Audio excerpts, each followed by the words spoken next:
तो बच्चों let's see the question. The figure shows the time distance graph of two cars which start simultaneously in the same direction.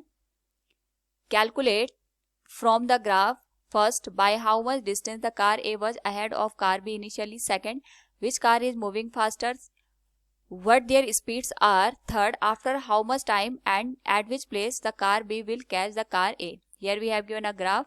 Now to answer this question, first we will discuss here the key concept, and here the key concept will be distance time graph. तो हमारे पास जो distance time graph होता है, इसका जो slope होता है it represent us the speed.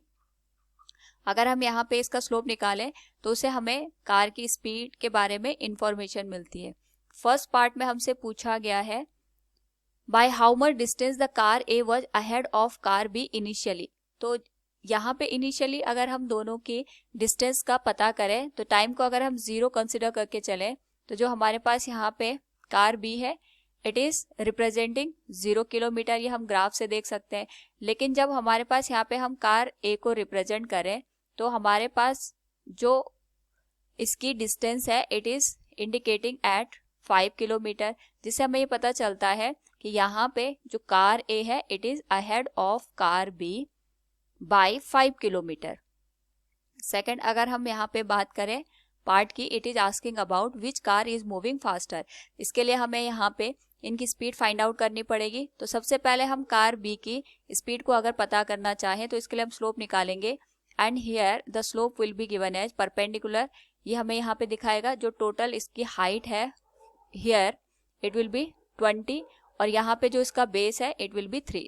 तो अगर हम कार बी की बात करें इसके लिए जो वेलोसिटी आएगी that will B 20 divided by 3 kilometre per our के बराबर. और अगर हम बात करें यहाँ पे कार ए की तो जो कार ए है इसके लिए जो स्लोप निकल के आएगा इसको हम थीटा डैश से रिप्रेजेंट कर सकते हैं. इसके लिए जो हाइट आएगी दैट विल बी 15 और बेस हमारे पास यहाँ पे सेम आएगा. It is like this. यहाँ से यहाँ की जो हाइट है ये 15 है और जो बेस है ये हम यहाँ पे 3r के बराबर ही कंसिडर करेंगे. सो इसके लिए जो वेलोसिटी निकल के आएगी that will B 15/3 kilometre per our. दोनों को कंपेयर करें तो जो कार बी है इसकी स्पीड ज़्यादा है ए के कंपैरिजन में, या हम ये भी कह सकते हैं जो ग्राफ का स्लोप है for B that is greater than the slope for A. इसका मतलब ये हो गया कि जो स्पीड है बी की that will be greater than A और बी यहाँ पे ज़्यादा फास्ट मूव करेगी as compare to the A. So we can say which car is moving faster, car B is moving faster. What are their speeds ये भी हमने calculate कर दी. बी की स्पीड 20/3 किलोमीटर पर आवर है और A की 15/3 किलोमीटर पर आवर है. And third question is asking about after how much time and at which place the car B will catch the car A. तो जहाँ पे दोनों के ग्राफ इंटरसेक्ट करेंगे वहीं पे हमारे पास जो कार ए है और कार बी है ये मीट करेंगे. अगर हम ग्राफ से देखें तो हमारे पास ये आ गया 1, दिस वन इज 2.